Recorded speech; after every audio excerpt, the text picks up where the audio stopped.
welcome everyone. I appreciate everyone coming. Turn the mic on, Dean. Might turn it on? Yeah. Okay, appreciate it. There you go. Thanks, thank you everyone for coming.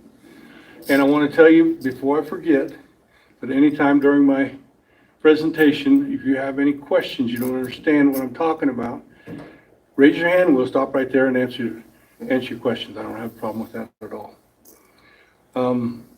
So with, by the way, my name is Dean Butler, if you don't know that. I got my picture plastered all over town. And so I walked into the bank. And there was my picture, and I'm like, wow, that's kind of neat. On the Wyoming poster? Well, it might have been, all right. Okay, let's go with that first slide. Oh, first of all, can everybody read what this says, and can you see the cartoon? And it says, just think, if this doesn't kill you, you're gonna have one heck of a story to tell. And that's kind of my life. And I'm going to try to convey that to you here today. We're going to condense 74 years into a little over an hour. All right, we thought we'd start with a little humor. I call this picture, It Didn't Fit. Dad doesn't like to be wrong, but this day he was. And I thought it was pretty funny, so I had to take a picture of it. The day before, we had loaded his pickup with hay, and he was able to pull right into the garage. It was real cold that winter. So he plugged his pickup in the garage, and we got home, and he just pulled his pickup right in the garage and then plugged it in and shut the door. Well, the next day we went to get hay, and he forgot we put an extra layer on it, and it didn't fit. So I always chuckle, and when I see this picture, I'll probably never forget that sight. Okay, next. All right, I drew this map up to just kind of give everybody an idea of the geographical location that I'm talking about. Where this white spot is kind of where I grew up. This is where my dad grew up. And this is just south of the Weston County line. Weston County line is just a few miles from their homestead.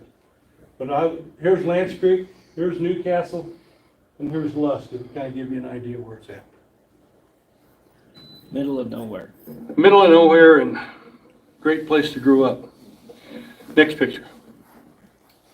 This is my mom and dad, Murray Dean Butler and Velma, and her maiden name was Statler, and some of you might have known that name. My grandfather homesteaded out here on just off of 450.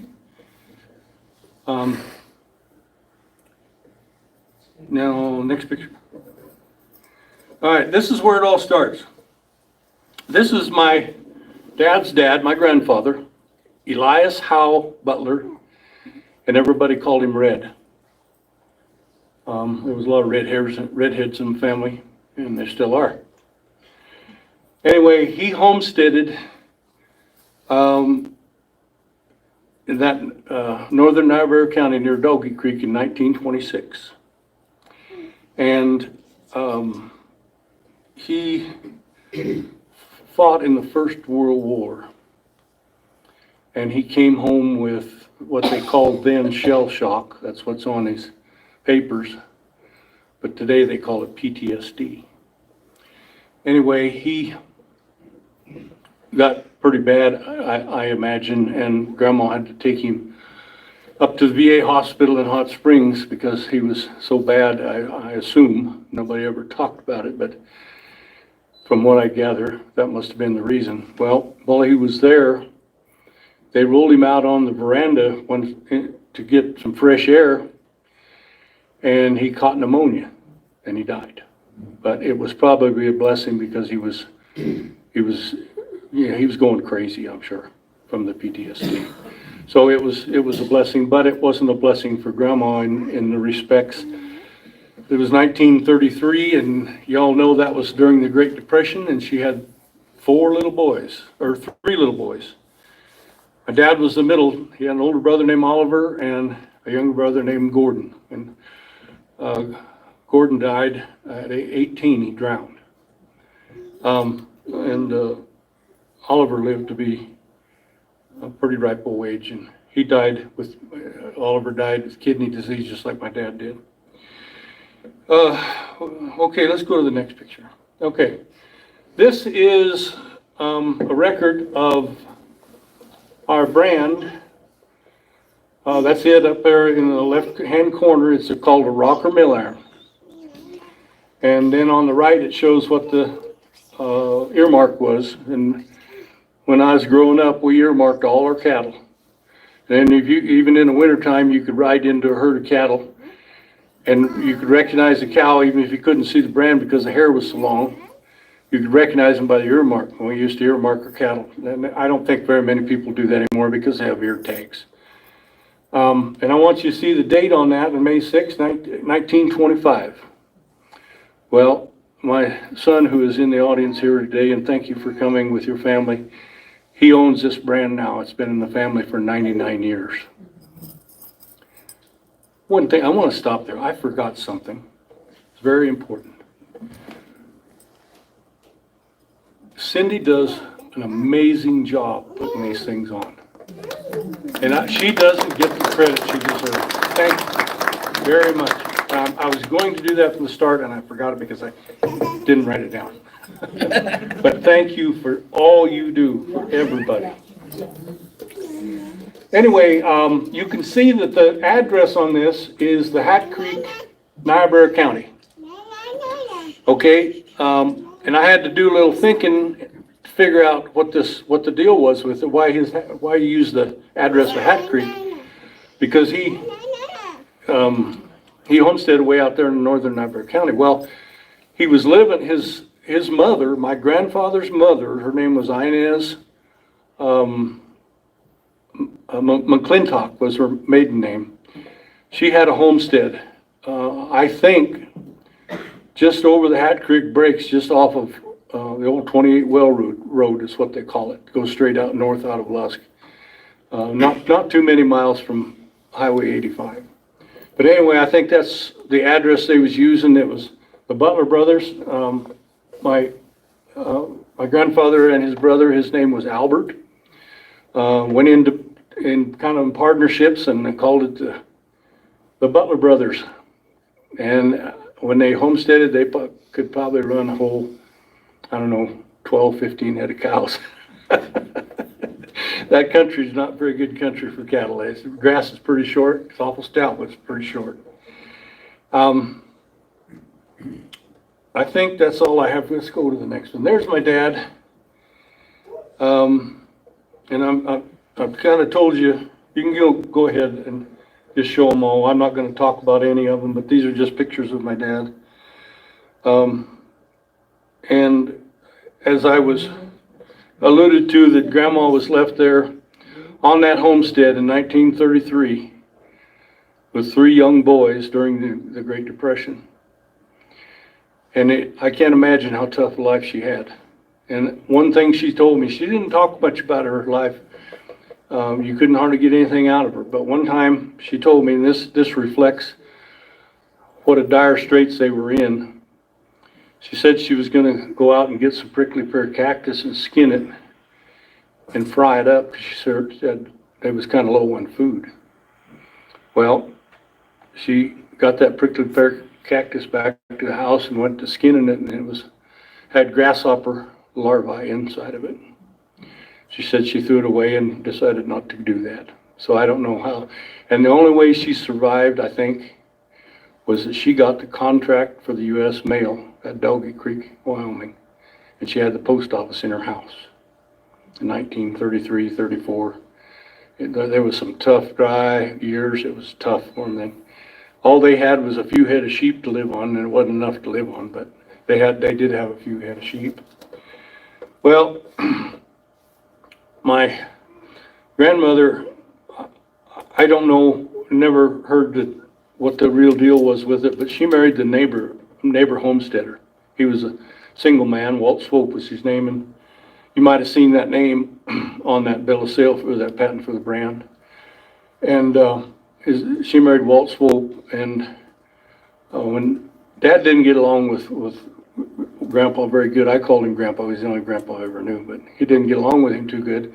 So when he was finished 6th grade, and he left home when he's 13, and he went over to the neighbor, Bob Dixon. Anybody ever hear of Bob Dixon?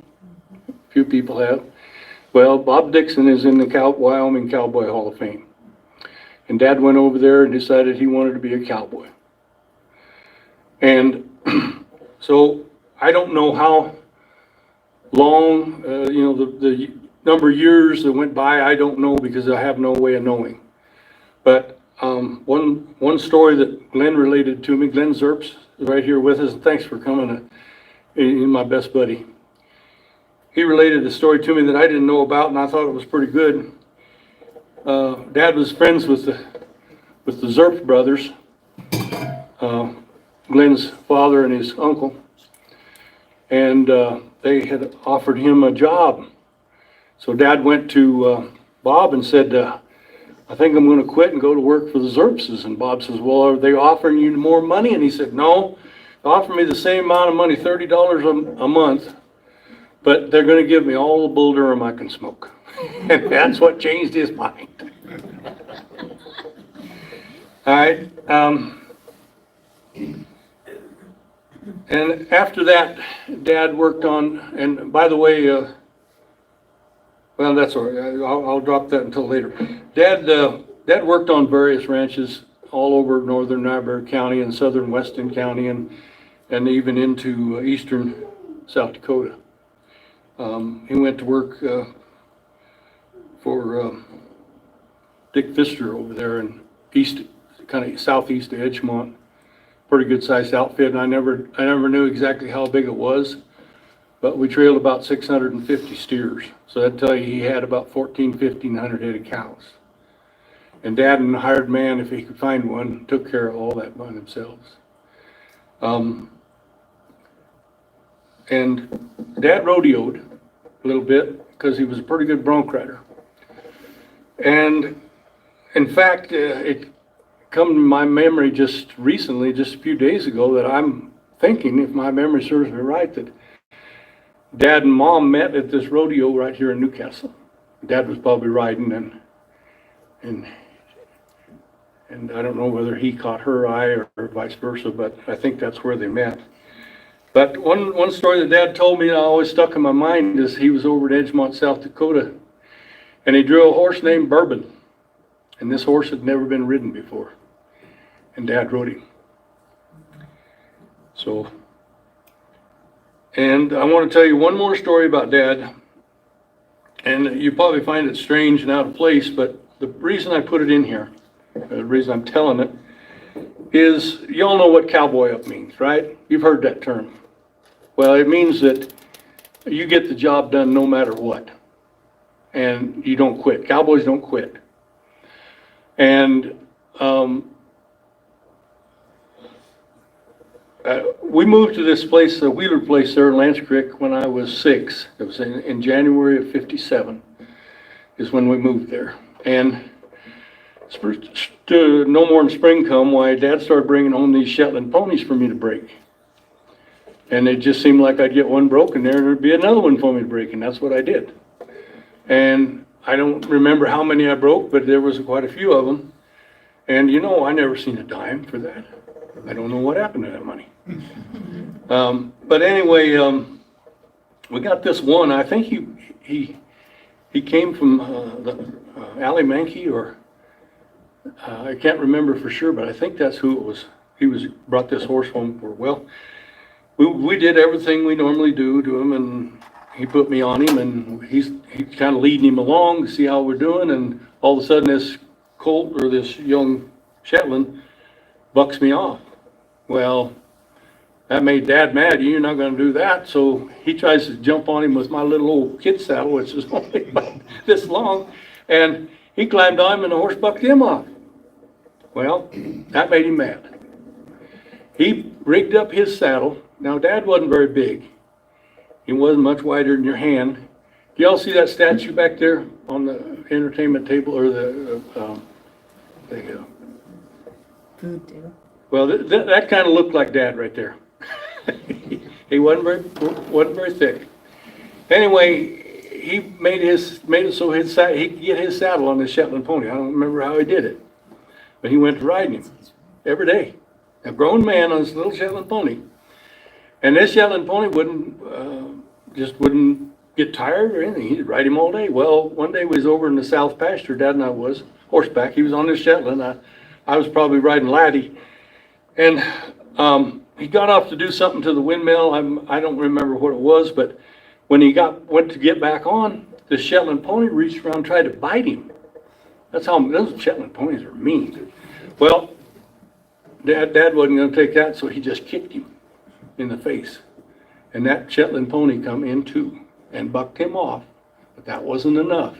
That pony turned around and bucked over the top of him, and he cut him from his, well, it was this side, from this ear all the way down to his mouth. Dad says, go get Mom. So I galloped Laddie all the way to the house. It's probably, I don't know, when you're a kid, things, it seems like 10 miles, but it was probably only 2 miles, and the road's real crooked, so it's kind of hard to tell.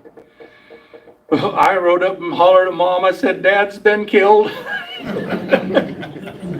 I was pretty nervous about that deal. Well, Mom come over and got him, took him home, patched him up, didn't go to the doctor or anything. We didn't have money for that. She patched him up, and it didn't scar too bad. But Dad wasn't going to give up. Most people would have just said, the heck with it. I'm not riding, not going to mess with it. So what he did, he put on a war bridle. Anybody ever hear of a war bridle? You take a piece of twine or real small rope, and you run it from behind their ears and underneath their lip, their top lip. So it puts a little pressure right on just above where their teeth are. And then from the top, right between their ears, you run a rope or the string back to the saddle horn. So if they go to drop their head to buck, it puts pressure on that nerve in his mouth, and they won't buck. Now he wrote this, our neighbor had died, and the neighbor lady, Mrs. Hollifield, Nevada Hollifield, her place was adjacent to ours, and every day he'd ride that, she'd ask Dad to come and, hired him to come and help her calve, and he would ride that pony every day over there in the gumbo, and do whatever cowboying he had to do, and then ride him home every day. He rode him for 2 or 3 weeks. I don't remember how long it was. And he thought, well, this horse hadn't bucked one time with him. And he was doing pretty good. So he thought, well, I'll take this bridle off and see if he's ready to, gentle down. And he took that bridle off, and that horse bucked with him. Loaded him up, took him back to the Mankeys. Finally. The only horse I ever seen my dad give up on. And I don't blame him, but that just shows you how tough he was and determined. Dad passed away in 2009, and in 2017 he was inducted into the Wyoming Cowboy Hall of Fame, and that plaque is up here someplace if you'd like to look at it sometime after the program.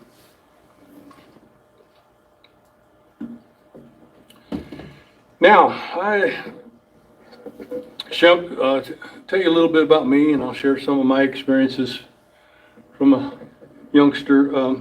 I didn't choose to be a cowboy. Dad did.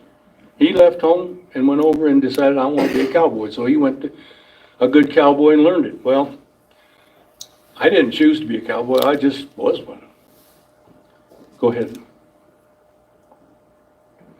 By the way, I was born here in Newcastle in 1950.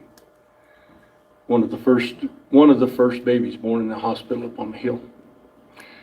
And my dad was working for Glenn's dad and his brother when I was born. So Glenn has known me ever since I was born. It's one of my earliest remembrances, not that I remember this particular day, but I was 3 years old there. And Dad put me on this horse, Ginger, and you can see she's a full-sized horse. And he put me in a hay corral with a sack of hay in there, And he says, when you can ride this horse around this haystack without her eating any, you can come out. And I have no idea how long it took, but I did it. And I want you to notice that bit that's in this horse's mouth is right here. That's a Crockett bit. And I'm thinking it's probably close to 100 years old. Anyway, I didn't ride Ginger very long. I don't know why, but somebody lent us another horse. By the way, this was at the Wheeler place southeast of, no, I'm sorry, southwest of Edgemont. Okay, go ahead to the next slide. All right, this is Speedboat. And you can tell it was probably cold out, the way I'm bundled up. And you can also tell by the shadows, it was pretty early in the morning. And we started early and pretty much stayed out all day. And it was nothing for me to go with Dad from early in the morning, and I'd go out all day with him. And when we'd be coming back, well, the hired man would ride on one side of me, Dad would ride on the other side, and they'd be holding me on my horse because I'd be asleep. There was no nappy time, and there was no meals. But Mom sent a little sack of chocolate chip cookies with me. And when I got hungry, well, I'd get off old Speedboat and open up that sack, and I'd take a bite, and then I'd give him a bite, and I'd take a bite, and I'd give him a bite. And he liked them cookies just as much as I did, but that's what got me through the day. Basically, I just lived on sugar, and I think that's why I was so little. Anyway, go ahead with the next slide. There's just another picture of me on Speedboat now. When I was 5, I was about 4 here, but when I was 5, I went with Dad. We trailed about 650 steers from Edgemont, out from this ranch there by Edgemont to Lusk, Wyoming.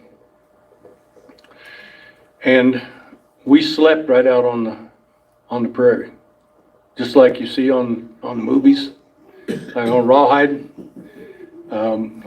We had bedroll and we slept out there, and our horses stayed right there. And we got up the next morning, probably before sunup, and headed them steers out again. And I don't remember how many days. I think it took 3 or 4 days to get them trailed, but it was just like you see on TV, other than our chuck wagon was a Jeep Wagoneer. Okay, go ahead, next one. There you go. There's my next horse. Just a little old thing. Her name was Silver, but I couldn't say Silver. I called her Sliver. And this was taken at the Zerps Ranch, but it was shortly after that probably that we went to the Bell place there at Lance Creek. And of course, Sliver went along with us because she was one of my horse. And that spring of 57, I would have been 6 years old. And Dad, Joe Traffican lived about 15 miles north of us, dropped by. We didn't have phones, so if he wanted to talk to somebody, he'd drop by their house. And he dropped by and asked Dad if he wouldn't come help him move some cows. They're probably getting close to calving, or maybe done calving, I don't remember. So Dad and I saddled up real early in the morning, probably even before sunup. And we ride that 15 miles out there to his ranch. And we went moving cattle. Well, I ran Sliver down this real deep draw, and at the bottom of it, she stumbled and fell and rolled up on my leg. And Dad showed up, and I'm pretty sure I didn't cry. I probably didn't. I don't think so. But Dad put me back on the horse, and we finished gathering the cattle. My leg was hurt pretty bad. But we finished the cattle, and I think back on it, I would have kind of thought, Mel, he'd asked Joe, hey, would you mind taking his kid home in your car? Since his leg's hurt, no, I'll just lead his horse home. No, I rode home. I rode that 15 miles back home. And I could remember going to school the next day or the next time I went to school. Well, I was limping pretty bad, and the teacher felt sorry for me and brought a chair over for me to prop my leg up on. But that was Silver and my experience with her. Okay. All right. What we got here is they had a junior rodeo king and queen contest at Lusk. And the second year they had it, I and Janet Kahn, we won it. Now, Rick Kahn is the one on the left. He had won the year before, and then the girl on the right is Taffy Rankin. She had been the queen the year before. And the Kahns had a place south of Lusk, and Taffy Rankin lived where the Clayton Dixon Ranch is now. Of course, Clayton's been passed for a few years, but some of you might know where that is. It's in northern Niobrara County, close to where Dad's parents homesteaded. I'll go ahead to the next slide. And there I am with her, proudly holding up my buckle, and that buckle is up here if you want to look at it. That would have been in 1960, so anybody could figure out how old that buckle is. I don't wear it anymore. I did wear it for a lot when I was a kid. But I wanted to bring attention to the white saddle and breast collar and bridle. In addition to the weekly printed version of the newsletter journal, we also promote our community and share important information on our award-winning website, newslj.com, and in our weekly email newsletter, Nuke Now. We also connect with readers through various social media platforms and invite you to check us out on Facebook, Twitter, and Instagram. You can even take a look at a recent meeting of the City Council, School Board, or County Commission on our YouTube channel. We do hope that you will go to newslj.com and subscribe today, and we look forward to making all of our great content available to you. But regardless of your level of support, we thank you from the bottom of our hearts for doing your part to preserve a free and independent local press. But I wanted to bring attention to the white saddle and breast collar and bridle. And I bet none of you ever seen a plastic rig like that before. It's all plastic. And the reason it is because there was a saddle maker in Lusk. There were two guys in Lusk that made saddle. Their name was Kerwin Nielsen. They were quite famous, and they made an awful good saddle. I started breaking horses on a Kerwin Nielsen saddle, and my dad had a Kerwin Nielsen saddle that he broke a lot of horses on. They was really comfortable saddles, and they were well built.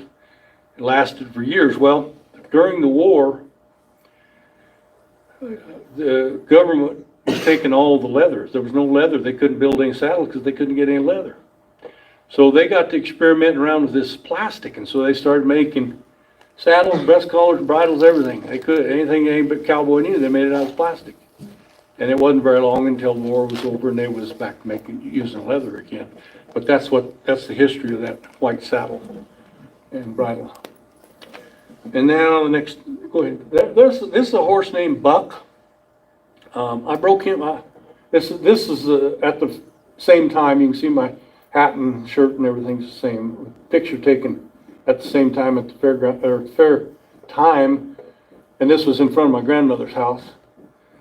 And this little horse I broke from my uncle Tom Reed. I don't know if any of you knew him. Do anybody know Jim Reed down on the Cheyenne River? All right, Tom is his brother. He had a place up in Lander, between Lander and Riverton. Anyway, I don't know whether you can see it very closely or not, but the bit that's in this horse's mouth, my dad made that by hand, not one power tool. He used a chisel and a file to make that bit. And I really regret that it got lost. I don't know what happened to it, but I was always proud that he had the ability to make something like that by hand. I have one other thing before we go on with this. About this time, I had an old boy that worked in oil field there in Lance Creek. His name was, well, it escaped me now. Frank Norton, I think was his name. And he worked in the oil field, but he liked to raise Appaloosa horses. He just loved Appaloosa horses. In fact, a few years later, I bought one from him. That's another story, but I'm not even going to include him. I don't have time for him. But anyway, he hired me to trail. He had all these horses, but didn't have any grass. So he had made a deal on some grass over Mrs. Lindquist's place over on 85. And so he got me to trail these horses for him. I was about 10 years old, maybe 11, I don't know, 11 at the most. And I trailed, there was about 30 head of horses, and I trailed them by myself from Lance Creek over to 85, which is 18 miles, and then I think Mrs. Lindquist's place was about 5 miles north there. And, you know, I never thought a thing about it. I did stuff like that all the time. Another time, we had an old boy by the name of Burley Altman. Glenn knows him. Dad and I had helped him move his cows, and he came through our place. He'd bring them from his place and drop them off at our place, and then they'll go on to his summer place the next day. And Dad and I helped him one year. And so next year he hired a couple barflies to be his cowboys, and he could follow them with a pickup up to our place and show them where the gates were and one thing and another. Well, when he got to our place, there wasn't any roads on over to his pasture except you had to go way around. So he asked if I wouldn't show these guys the route, because I knew how to get there and where the gates were. Well, when we got it all done, well, he hauls me back home, and I did more work than either one of the two guys he had hired. They wasn't much count. I did most of the cowboying. When we got home, he gave me $1. And I told Dad, I said, I'm never going to work for him again. I didn't think that $1 was enough for what he did. Okay, now I want to tell you how we used to castrate horses.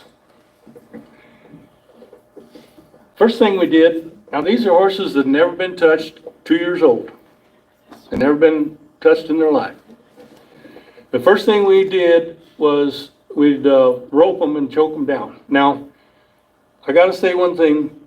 My dad was a sorry roper. He couldn't hardly rope a calf. He could rope a sheep. He couldn't rope a calf. He could heel calves with branding. But one thing he could do is, when you rope these horses, you have to catch them real high in the throat or you won't choke them down. Now, I need to qualify this. We have a lot better ways of doing this now than back then. But this is the way he learned. This is the way he did it. But we have a lot more humane ways of getting this operation done nowadays than what we did. But anyway, Dad was really good at roping these horses and getting that rope up high in their throat so he could choke them down and get that wind cut off. Next picture. And as soon as they hit the ground, somebody's got to be there to fall on the head, and that usually fell on me. That's what I'm doing there. He just went down, and I was going to drop on his neck. And what you do is you get a hold of his mouth and put your knee on his neck, and then just grab his mouth, or get your hands in his mouth, just pull his head up. As long as his head or his nose is tipped up, he can't get up. But the tricky part is that he can kick you with his back leg. So you got to really watch that. Next slide. Now, this is the process of tying 3 legs up. You got to control them hind legs or you get kicked. And the guy on the left there in the red checkered shirt that you can't hardly see, that's Rick Jasmine. And his son Lex is here with us, and thank you for coming, Lex. I don't know, I think we castrated 4 horses that day, and one of them kicked Rick in the head. This is a dangerous deal. You have to know what you're doing. Just, you know, anybody can't walk off the street and do things like this without getting hurt. But anyway, this is how we tied him up. And I'm showing, the guy on the right is Dwight Crine. He's a young guy that was one of those people that decided he wanted to be a cowboy. He was a town kid and he wanted to be a cowboy, and he came out, started coming out to the ranch, and before you know it, he was living there and going to school from there. And he learned to be a cowboy, and now he's got a good-sized ranch north of Alaska. Anyway, he's a young guy there, and I'm standing there kind of instructing him how to hold that head. And Dad is in the process of tying those legs up. You always leave one leg free or they'll hurt themselves. All right, let me look at my notes here and see where I'm at.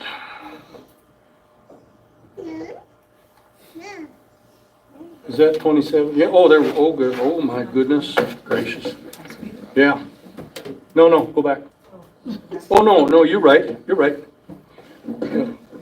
Now I want to tell you about how we broke horses.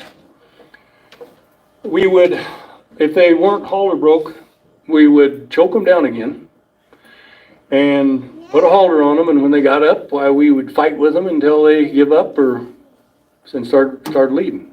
And sometimes it was a all-day fight, but we'd get them.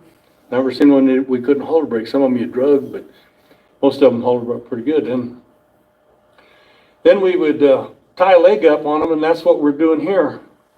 Is Dad's tying a leg up on this mare. Her name was Patches, and Dad had a mare named Socks. That no, Dad didn't have her. Okay, I got to start over. I'm going to get you confused. When we was still working for Dick Pfister, he gave me a horse, and it was a big, dark-colored buckskin mare named Socks. She had 4 white stockings, and she grew out to be a really big horse. She was half draft horse and half thoroughbred. Well, Dad broke her, and when I was about 7, we asked Glenn and his brother Bob over to help us.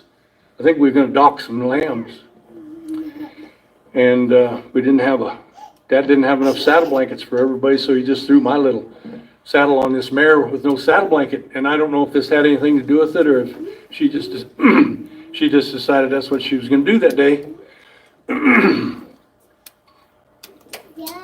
When we rode up, got ready to leave the barn, or leave the corral, and we were going to ride up. Mom and my sister was in the front yard, and we rode up past them, and just as we turned the corner around the garage, this old mare blew up. And she said, and Glenn was there and testified, she threw me about 30 feet. And luckily I didn't land on we were on a hard-packed road, but she threw me completely over into the sagebrush.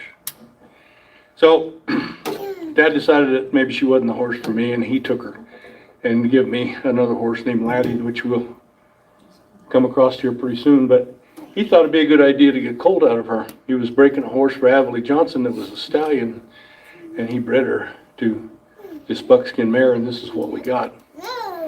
This little horse named Patches.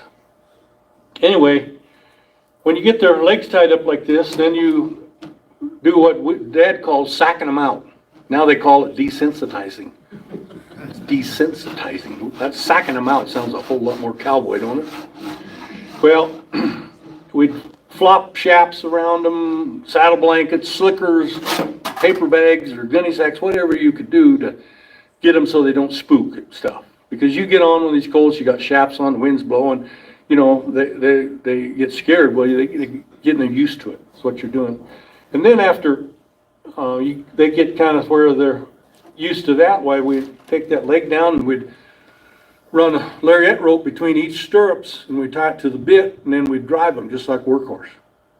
And that would teach them to go left and right and stop, and all that was in their repertoire before you stepped on them. Because if you step on a horse, they used to do it this way, but they used to do it. You step on a horse, and you hadn't taught them how to turn left, turn right, and stop. That's just like getting in a pickup with no steering wheel or brakes. So that's how we did it. And that was the way Dad learned it from Bob Dixon, and that's the way he did it. And of course, he learned a few more tricks over the years. And since then, there's a whole lot better way to break horses. That's a lot better, I think. But that's what he knew, and that's what he taught me to do. And Dad was working on her there, but I'm the one that went to riding her. And the first ride out of the corral, we went down on Lance Creek where there's some cottonwoods, and we was riding along, and a branch that had fall down, it poked her in the belly right here. and she come in too and started bucking. Now, I rode her. And she bucked with me every day that I rode her. Every day she bucked. And finally, after riding her for a month or two, I can't remember how many times, how long I rode her, we finally figured out that she must have got a hold of some loco weed because she didn't learn. And we finally just got rid of her. I don't remember what happened to her. Now we're ready for the 30 below. I have nothing to do with this picture other than I found it in the pictures we had. I think that's my dad over on the right.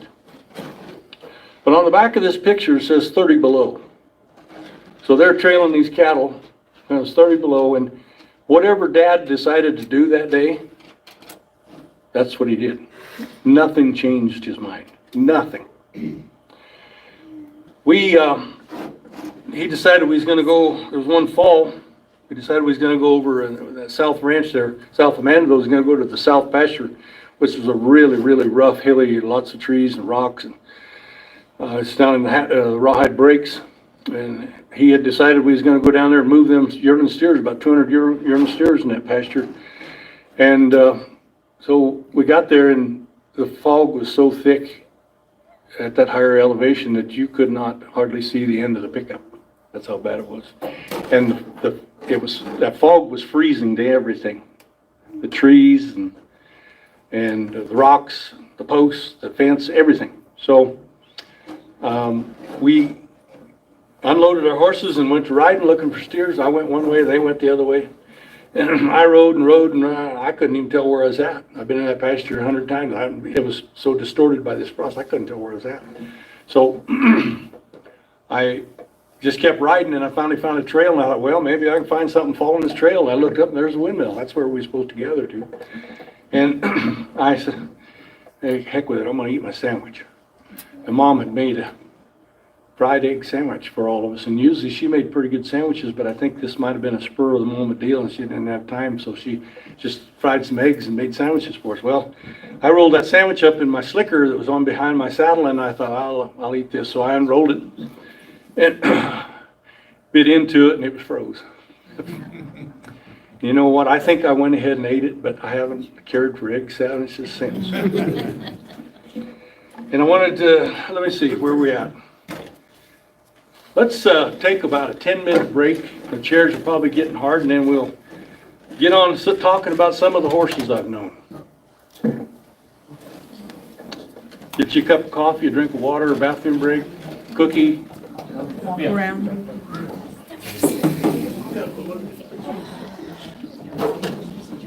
We could look at the pictures too if they want to walk up there. We could turn the light. We could turn the light on right quick to look at the pictures. Really cool.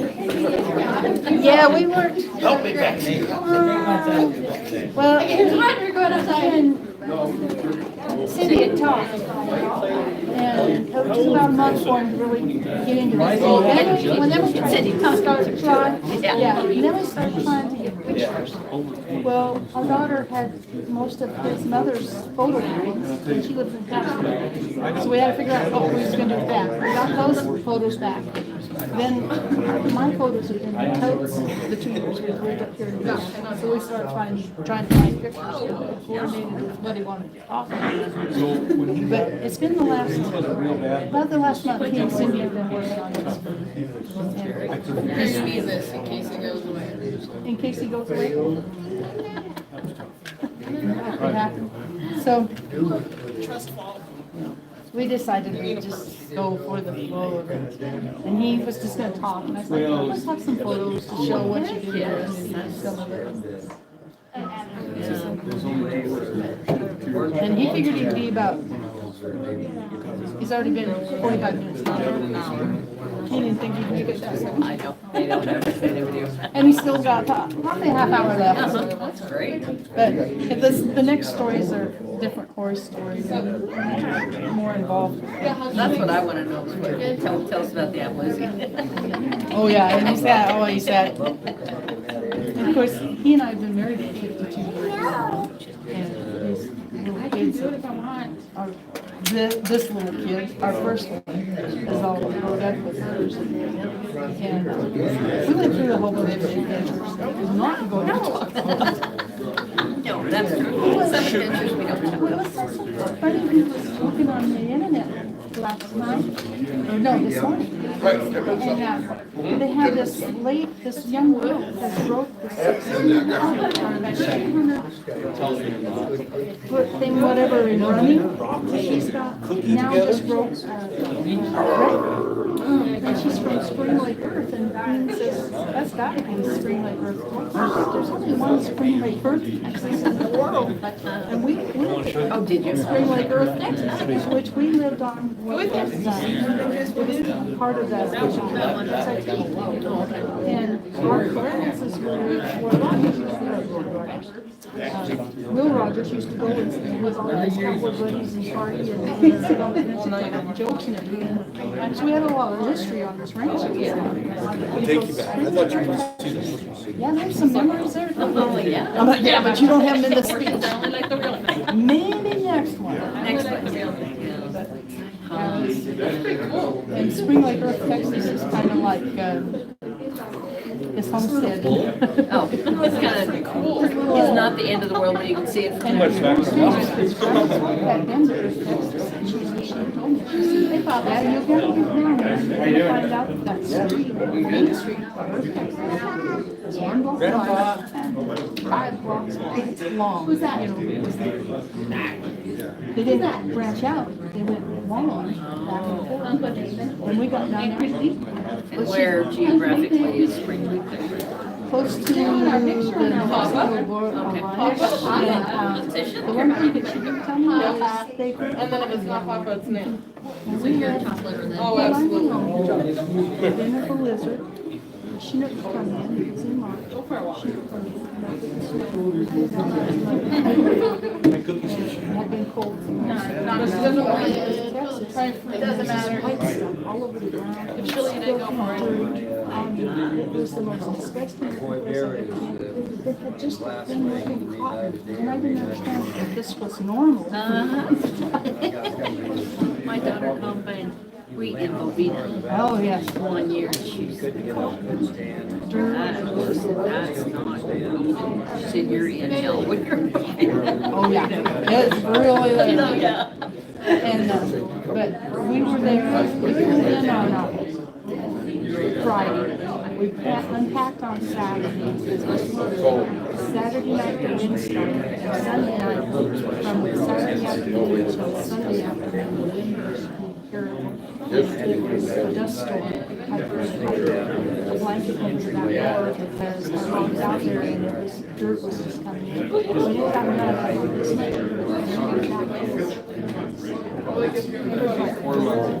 And a blanket. But we walked outside, it started fresh day. And it never stormed. I was ever there again, a dust storm like that. I was so grateful. Yeah, Because I told the lady, the wife of the guy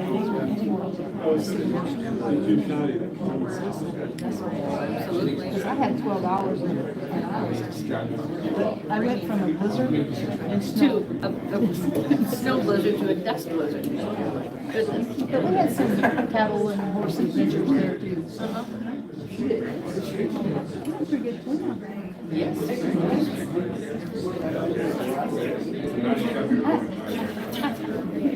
You got that sleep? Yeah, she's gonna hold that sleep. She had a good one, she wrote on a little mark on her. Oh, there you go. And grandma's in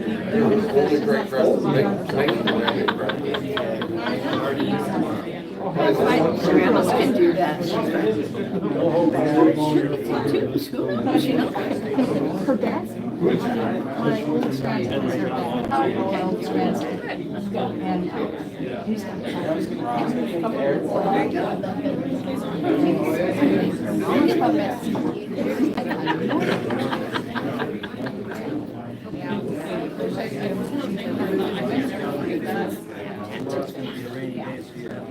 I always think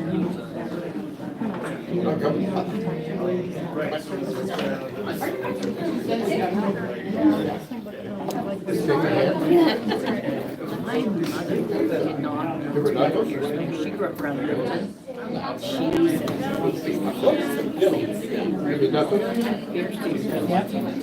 So, that was your ticket to go. 10 minutes is up. Well,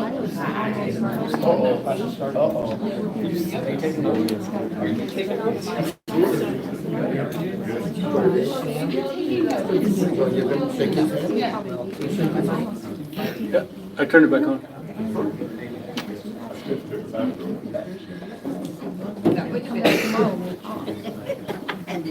I forgot something.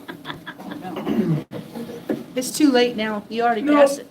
I gotta put this on. Oh, Forgot no. all about it. I can tell stories a whole lot better with this hat. Did you work? Oh, that one's cleaner than this one is. Yep. Brought you one. Yeah, she was gonna bring you the white one. Brought you one. He's gonna I tell give her, stories. my daughter, one of my old hats to hang as a decoration in her house, and it looks good compared to this one. Okay, can everybody, no, back up one. Can everybody read that? Some horses will test you, and some will teach you, and some will bring out the best in you. And I want to tell you about just a few horses. I broke a lot of horses. It just seemed like that's all I did from the time I was 6 years old till, well, up until just a few years back. I was still training horses, but I trained a lot of them, and I just want to tell you about a few that were special. Now, understand that horses can be special in a good way, and some horses are special in a bad way. And there's no chronological order here. We'll go ahead and go next slide. There we go. That's that hat right there, Nicole. There we go. That's the hat I gave her. And it does look better than this one, I believe. Now, I want to point out one thing. That's my daughter right back here. She's on who's sitting right here on a horse named Mo. And I'm on a horse named Tequila. Dad raised this horse. We had about, I don't know, 6 or 8 horses that he raised, and it's kind of a long story, so I won't get into it, but I picked out Tequila. I broke him, and I rode him for a couple, 3 weeks, got along really good with him, so I turned him over to Dad. It was Dad's horse, and so Dad went riding. We rode him all summer. Got along just fine with him. He was a good riding horse. He learned well, and so we turned him out, and it was Dad's practice. You get a horse, he gets going good. Why, give him some rest. You don't just keep riding him. So we turned him out for the winter, and then next spring at calving time, why, he was close one day, and Dad was gone. And I thought, you know what, I'm just going to gather him up and ride through the cows this evening on him. So I did. And he took off. We rode away as if nothing had changed from 6 months earlier. The following day, there was a storm coming. Better get in the heavy cows. And so we run the horses in, and I caught Tequila. Dad didn't know that I had rode him the day before. And I caught Tequila and threw my saddle on him, and we headed out into the calving pasture, and the wind was blowing and snowing just a little bit. And I told Dad, I said, well, I'll make the circle, and he was going to start from that side, and I galloped all the way around the perimeter of the fence. And when I got to almost to the far side, there was some horses in the next pasture, and they was feeling good. You know, you ever been around horses when storms coming in? They'll go bucking and playing and running around. It just says something about a storm that makes them do that. Well, they come running up to the fence right next to where me and Tequila was, and to just see what he was, and you know, and then they just all ran off.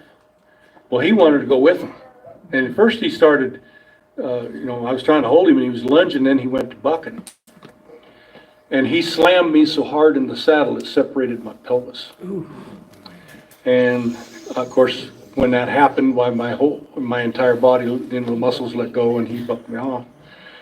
Well, ended up in Casper, and I was pretty much in bed rest for almost 30 days. And I had to wear a belt low around here to keep me sucked together, keep that pelvis sucked together, because the doctor said that another horse buck with me, he says it'll spread real easy. Go ahead, next slide. This is a horse named Ruth. I picked her up at the sale barn. She was real fat. Some guy rode her through. She was just rolling fat. Couldn't even tell what she looked like, but I bought her, I think I gave $300 for her. I got her home, and she didn't know much, and she was real gentle, and I rode some of that fat off of her, and she turned out to be a pretty good looking horse. One of the better looking horses I ever owned. And that's my little redheaded daughter. Her first ride, I think she was about 8 months old there. Okay, next slide. This is Sturgis, good looking horse I bought over at Sturgis, South Dakota. Dragging calves with Brandon. And go to the next one. And there he is again. You can tell he's pretty relaxed. Now, can you all see? I'm still wearing this belt. About 2 years later, I'm still wearing that belt around my pelvis. And I don't remember the exact timetable, but I wore it for 2 years. And one day I was riding this colt. I was breaking for Dad. This was after this. And just out of the blue, he started bucking. And first thing my thought was, oh no, I'm gonna break my pelvis again. And then I thought, well, I'm not in any pain, and I'm still on top of him. I guess everything's good. So I took my rope down and I spanked him a little bit, and he got over it real quick and decided he didn't want to be a bucker. Okay, where are we at? Let me see. Oh, okay, let's go to the next slide. Here's the old gentleman. This is creosote. And the reason he was, Dad bought him, and they didn't like him. So him and I traded. We did that all the time. I'd get a horse I didn't get along with, and we'd trade, and then he'd get a horse he didn't like, and we'd trade. Anyway, Dad bought him, and he didn't like him. He was just 2-year-old and really green colt. And I really liked him, so I went ahead and trained him, and he turned out to be one of the horses. I want to make this statement that I have been blessed with a lot of good horses. I mean, probably more than my fair share, but I rode a lot of horses that I own, horses my own, and horses that I've broke for other people that turned out to be really good horses. Well, there was none of them that would hold a candle to this horse for many reasons. For one thing, I got to say he was wasted on the ranch. His talents were total waste because he had world-class speed. He could have been a calf roping horse or a bulldogging horse. He had that kind of speed. When you would shake down your rope and give him the nod to go, you better be setting in your saddle or he'll squirt you right out the back.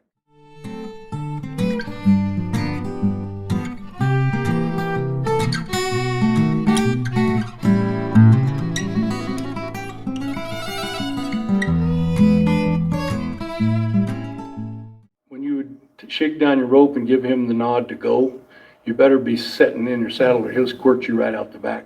He just had explosive speed. And you'll see in some of these pictures where he's just standing there all relaxed. He was that way all the time, except when you took your rope down. He was a tremendous rope horse. I could ease into a bunch of calves, and maybe there was one of them that had the scours or needed ear tagged or want something I needed to catch him for. And I would just use him to just work this calf out, and I'd have my rope down and ready. And he would be tensed. You could feel him he's just tensed up. And as soon as I give him a little nod, I could just signal him, he would just explode. And he'd run that calf like from here to that wall, and if I could catch him, it would be all over with. There was no stress on the calf, it was all done. And that's what he was so amazing at. Well, one of the things. Let's go ahead and rotate through them pictures now. There he is, asleep. Our son Nathan is here with his family. I appreciate you coming, and I'm guessing he was about 3 years old there, I'm not sure, but he was on the big bad stud. Next one. And there he is, I think he was 4 years old. I sent him out on this stud to gather the Bermuda. And some people probably think you're crazy to send your 4-year-old out on a stallion to gather horses. But if I didn't trust the horse and I didn't trust the kid, I wouldn't have done it. But there he is, sitting up there proud, bringing in the horses. Go ahead. There's my daughter on the left on a horse named Jigs, as somebody wrote on the picture, 1981. And of course Nathan, both of them were grinning ear to ear. Nathan's on old creosote there, and like normal, he's asleep. Go ahead. All right, this is at the Bicentennial Parade in Lost Springs, Wyoming. And it's my wife Linda, who I want to thank her for all the help she did to help me get this all ready. She did an awful lot of stuff. Right? Thank you, dear. She's riding side saddle on creosote with Western period clothing. And I'm riding a horse named Popcorn with Western attire there. I've got a 45-70 in the scabbard, and you can't hardly see that, but it's there. And this Popcorn, we had a friend, I needed a horse, and I had a friend that was a horse trader. Bob Ellis was his name. He was going to a horse sale, and I asked him if he wouldn't pick me up a horse. He knew, we rode together enough that he kind of knew what kind of horse I liked and what I needed, and so he brought Popcorn home for me. And if I remember, I think I only gave $120 for him. But, well, you can't buy a horse for that. They can't even buy a bale of hay for that anymore. But this horse was a decent cow horse. He was a big horse. You could tell he's probably half thoroughbred and half quarter horse. He's pretty good sized. Creosote's wasn't a small horse, but he wasn't tall. But Popcorn's specialty was if an old cow took off, and you go to get her, you know, when you get past her, she turns around and comes back. You better be holding on, because old Popcorn would be coming back too. He could really, you feel like your foot was going right through the stirrup. And one summer we'd got some cows turned out to pasture that still had stitches from either prolapse or cesarean or whatever. And I had a young teenage boy helping me, and we went out there and I headed those cows, tied hard and fast, roped those cows, and he'd heel them. And then I'd go down the rope and take the stitches out of these cows, and he'd keep that rope tight. And I didn't teach him how to do that. So he was a pretty special horse I had at one time. Go ahead to the next picture. And there's, I thought that was an awful good picture of my wife on creosote. Shows him real good, all slicked off. Go ahead. Something else I did use creosote for was I hunted off of him. You could go up with old 30-30 in your scabbard and right up through the hills where I rode every day, and the deer were used to seeing a man horseback, and so you could just ride right up on them and you didn't have to shoot more than 25-30 yards. And I harvested this deer right up on top of a clearing on top of a hill. It was kind of a flat top hill. There were trees all around it, but there was a clearing in the middle, and you see he's asleep. And you weren't on the horse? No, I never shot off of him. I always took my rifle out of the scabbard and stepped forward ahead of him where he didn't get the muzzle blast. But I want you to see, if you can see that bit, the bit he's got in his mouth is this bit right here. That bit is designed after the old Army bits, and it's the best bit I've ever seen. Almost every horse you ever put it on liked it. You know, you put a bit in a horse's mouth and you can tell whether he likes it or not. He'll fight it. Every horse I ever used that on, they liked it. And we used that on almost all our horses. And you'll see that bit in probably several of these pictures. So I probably missed several of them. Go ahead and go to the next slide. There I am, I'm packing deer down. That don't bother him either. You pack that deer down off of that mountain down to where the vehicle was and drive off. Okay, where are we at, Cindy? Oh, yeah, this is right there. When I got married to this sweet gal almost 54 years ago, She was raised on a farm. She had ridden, they had an old plug horse there that she rode a little bit, but she didn't know how to ride too much. And after we got married, she expressed that she wanted to barrel race.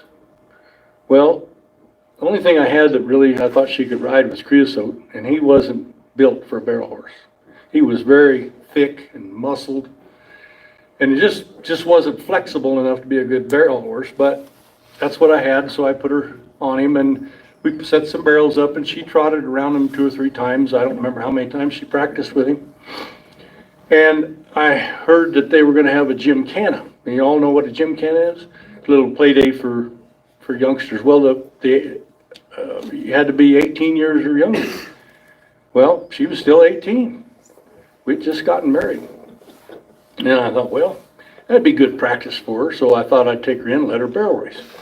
Well, I got there, and the entry fee for all the contests wasn't very much. So I just entered her in everything. Well, you've seen the gymkhana. You got the keyhole race and the flag race and the rescue race and all these other contests. I don't know, there's about 8 or 10 of them. Her and the horse had done none of them other than running around the barrels just a few times. Well, before each contest, she'd come over to me and I'd tell her what she had to do. Like the keyhole race, I said, you gallop in there, stop him, turn him around and come out just as fast as you can. Then the next contest, I'd tell her what to do. Well, she won every contest and the all-around cowgirl buckle. And as much as I'm proud of her, it was this horse. You didn't have to show him twice. You showed him once and he knew what to do. That's just the kind of horse he was. Now another story I want to tell you is we're going to move about 500 head of yearlings down to the south pasture because it was time to start calving. I wanted to get them out of our way, and I had a couple guys helping me. If I remember right, Dad had the flu real bad or something, and I had a couple guys helping me, and we had to cross the railroad track and the highway, and then go down the highway a ways and then go down the flat top road, the gravel road the rest of the way. And I thought, well, I got a colt I need to ride. I was always riding colts, but I didn't want to get in a jackpot crossing them. Them yearlings can be really stupid. And getting a jackpot going across that railroad track and the highway. So I thought, well, I'll put my mom's saddle on Creosote and I'll ride him until we get him across the highway, and then I'll switch to the colt. And Mom was coming along behind us with a pickup and a horse trailer with the colt, and as soon as we got across the highway, I swapped out and threw old Creosote in the trailer, and we got on down to the gravel road and headed south, and a little ways down there, why, my mom hollered at me and she says, Nathan wants to ride. He was with us, I think he was about 5 years old. Do you remember this, Nathan? And I said, well, if that's fine. And so I went and got Creosote out of the trailer, and he had that big old saddle, you know, an adult saddle on him, and he threw him up on there and just kind of turned him loose. And I went on ahead. I had to these 2 guys that was helping me wasn't very good hands, and I kind of had to keep the herd going along and strung out and keep moving. And I turned around and looked back, and here come Creosote and Nathan just at a high lope. He'd gotten him into a gallop. And the further they come, the higher he bounced. Well, before you know it, he was up on Creosote's neck.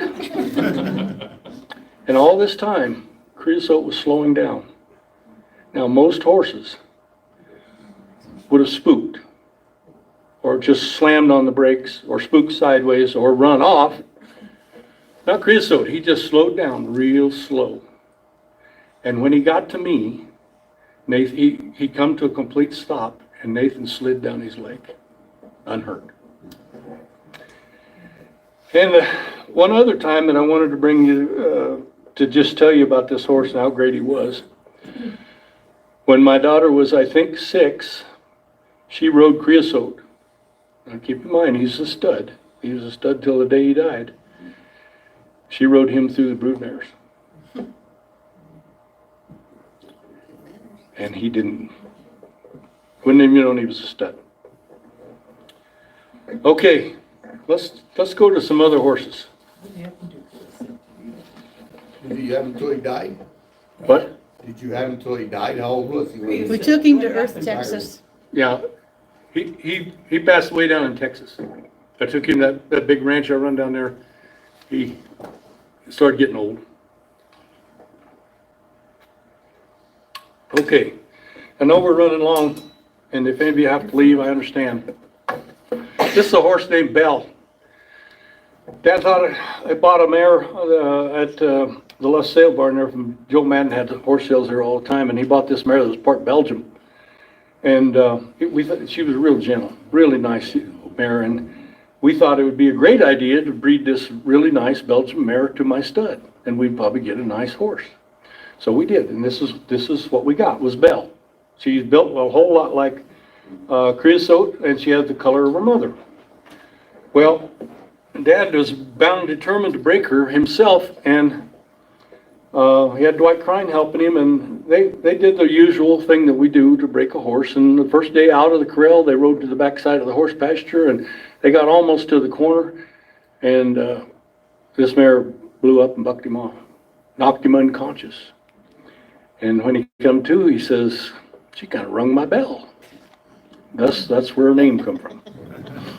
Well, he called me, or seen me, I don't remember, and he says, "Would you ride this horse?" And I said, "Sure, I'll come over."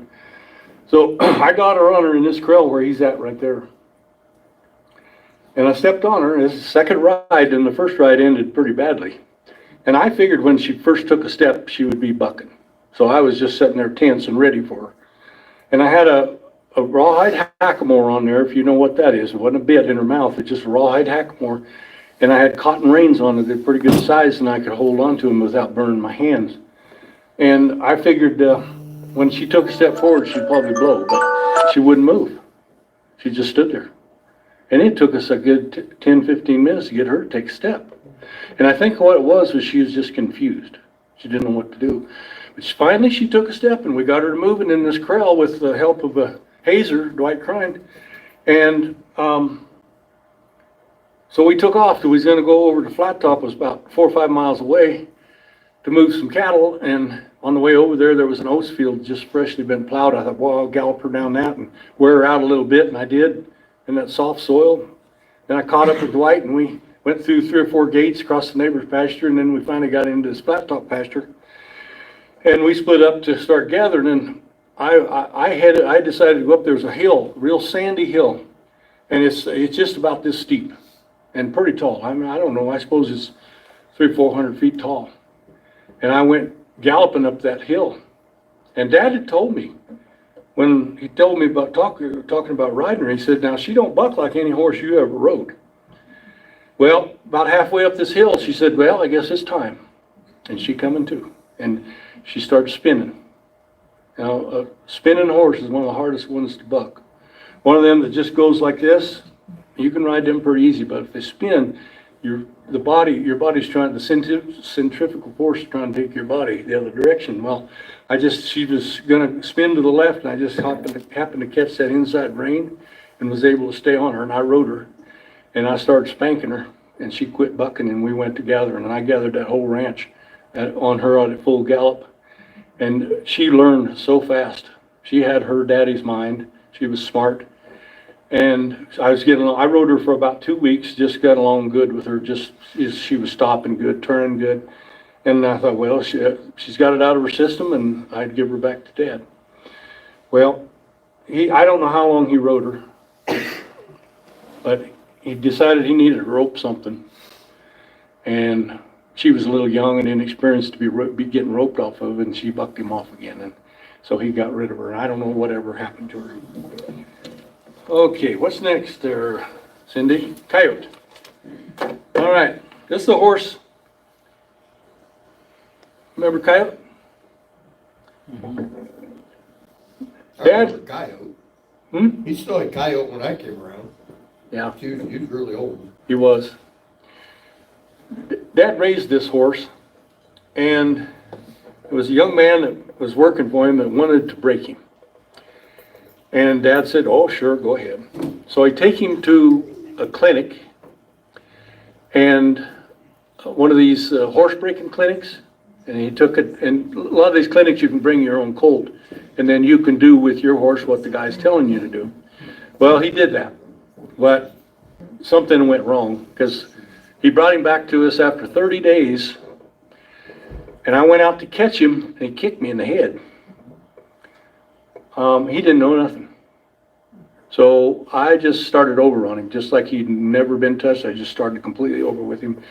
And I broke him, and after, I don't know how long I rode him, a month or so, I turned him back over to Dad. And he was a tremendous cow horse. He turned out to be, even though Dad rode him most of the time, and Dad didn't rope, so he never learned how to rope, and I taught him years later when he was older.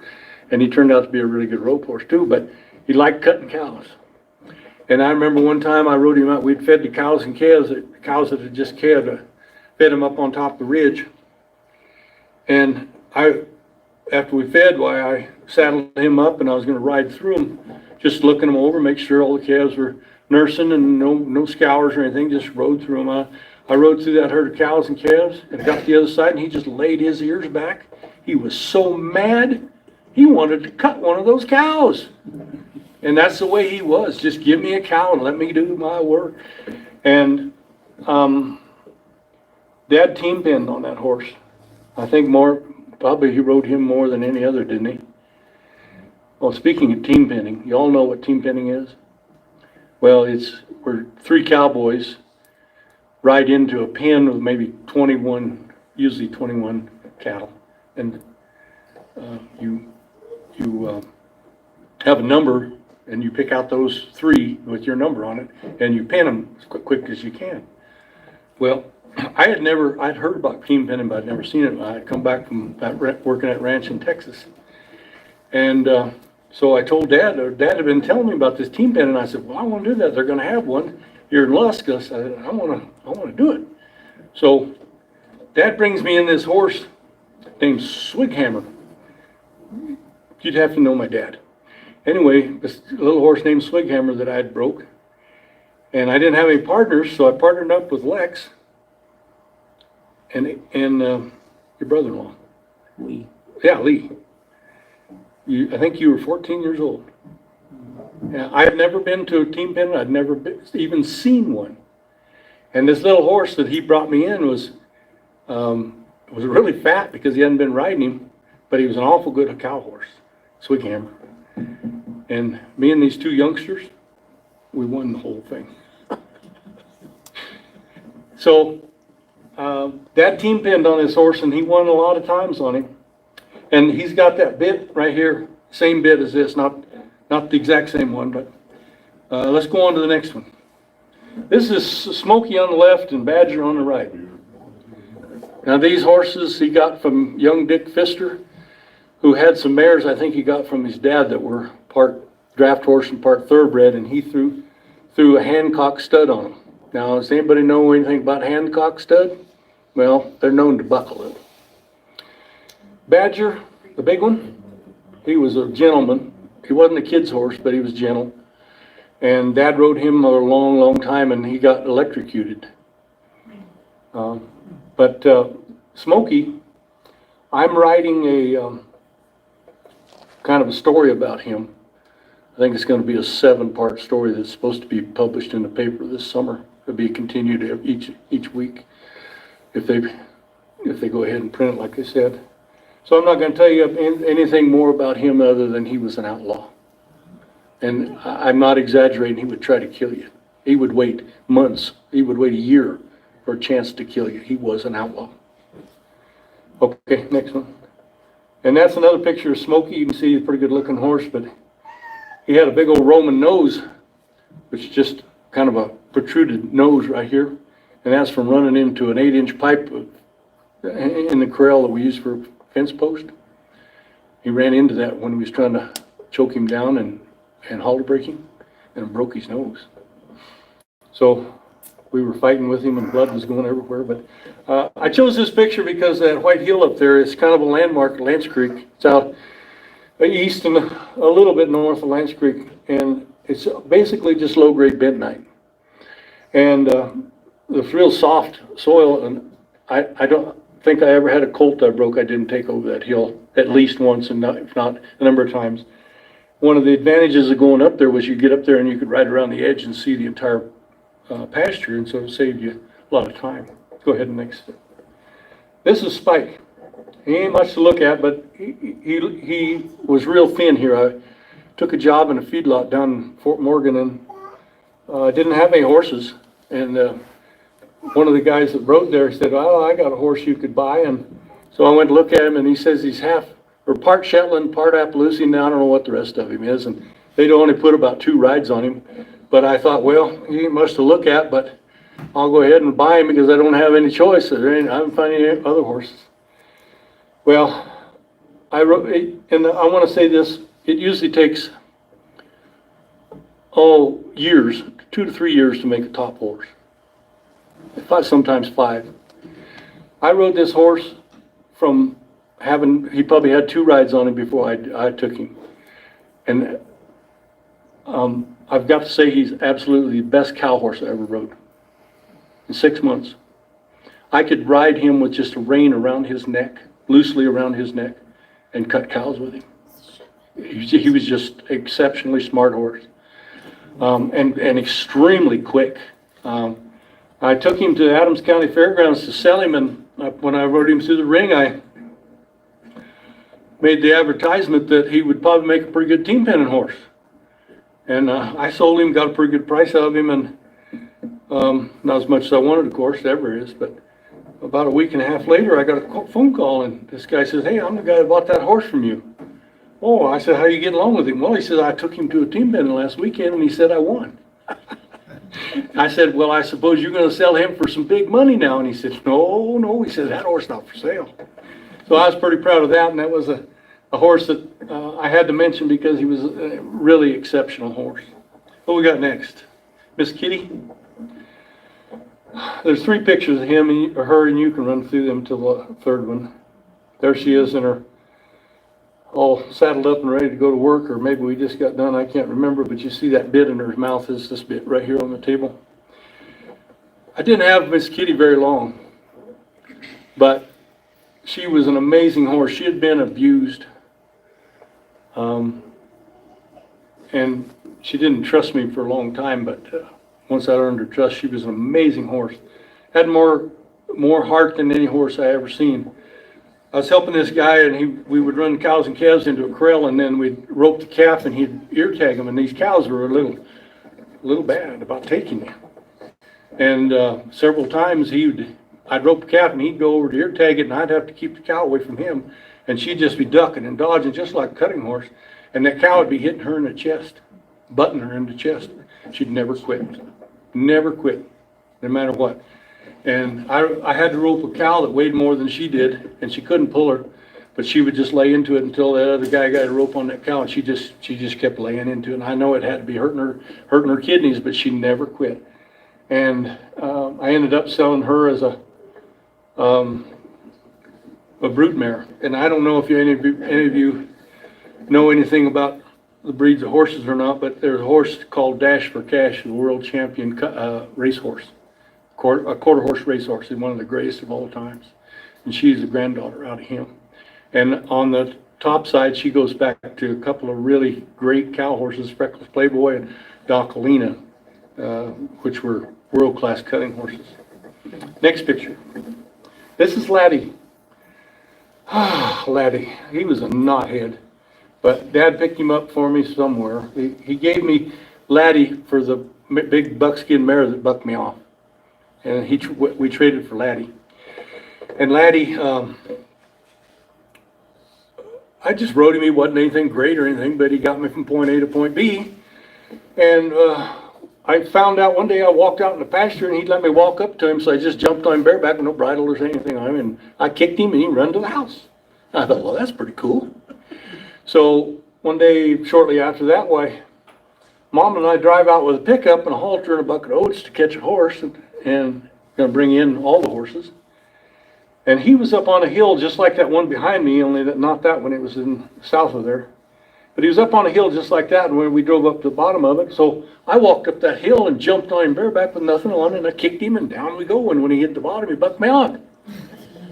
And then sometime after that, Rick, Lex's dad, and I walked out with a bucket of oats and a halter, and I got on him and went right to the house, and he bucked me off again. Well, we talked to the guy that bought him from, found out he'd been a bareback horse in a bucking string before we got him. So I traded him off. Next slide. And I bought Dolly. She's a big old thoroughbred. We went to horse sales, 11 years old. We went to horse sale in Edgemont, and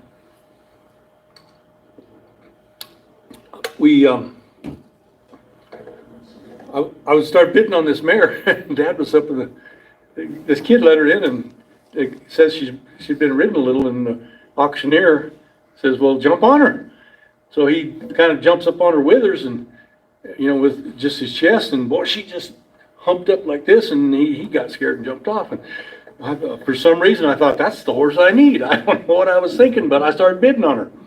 I think I give, I don't know, $100, $120 for it. I don't remember what it was. But Dad was up in the stands trying to get me to stop bidding. He didn't think it was a very good horse for me to buy, but he brought her home. She was about 16 and a half, 17 hands tall, big thoroughbred mare.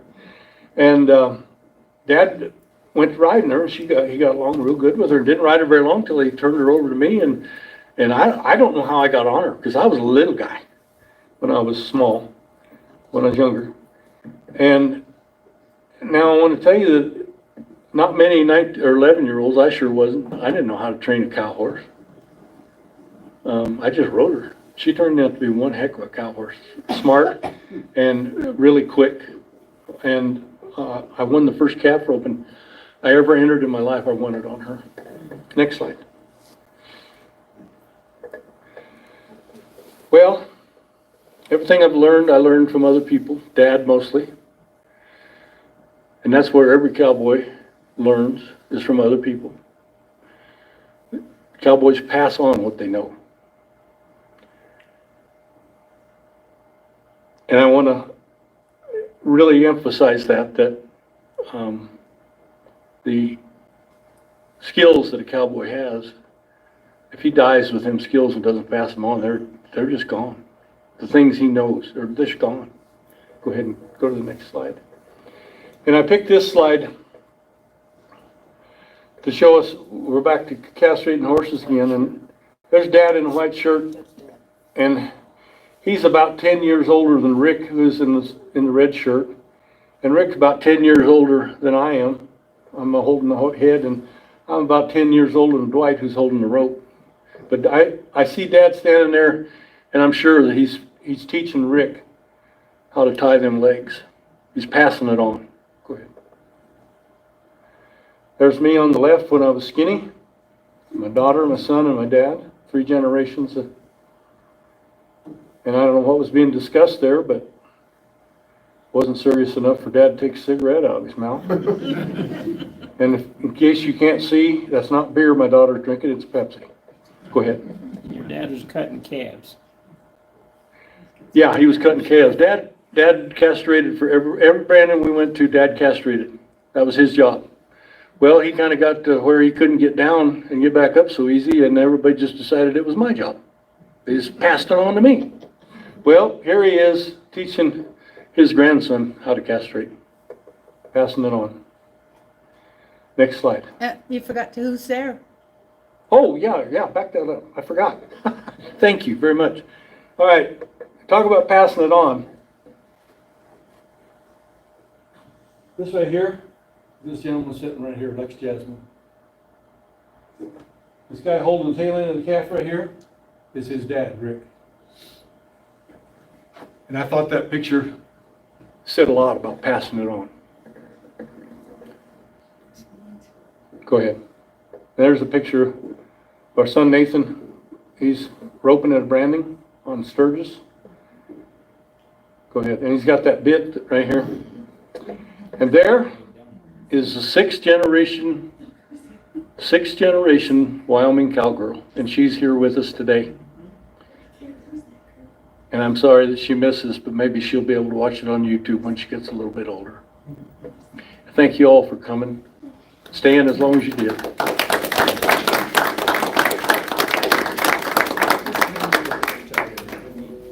And it would have been interesting to see how many votes may have changed because of Gordon's actions, because of the response of their communities after those bills were passed, specifically the gun-free zone bill. I think that we would have very much seen a change in votes on that one. I think you would have seen more nay votes on that than you had before. So you're saying that that some folks were counting on the governor veto in that one? I very much 100% think that especially school districts, courthouses, places like that were banking that the governor was going to go, no way are we letting guns in these areas. And I think that their response afterwards may or may not have swayed some of those representatives and senators to vote a different way because the response was strong.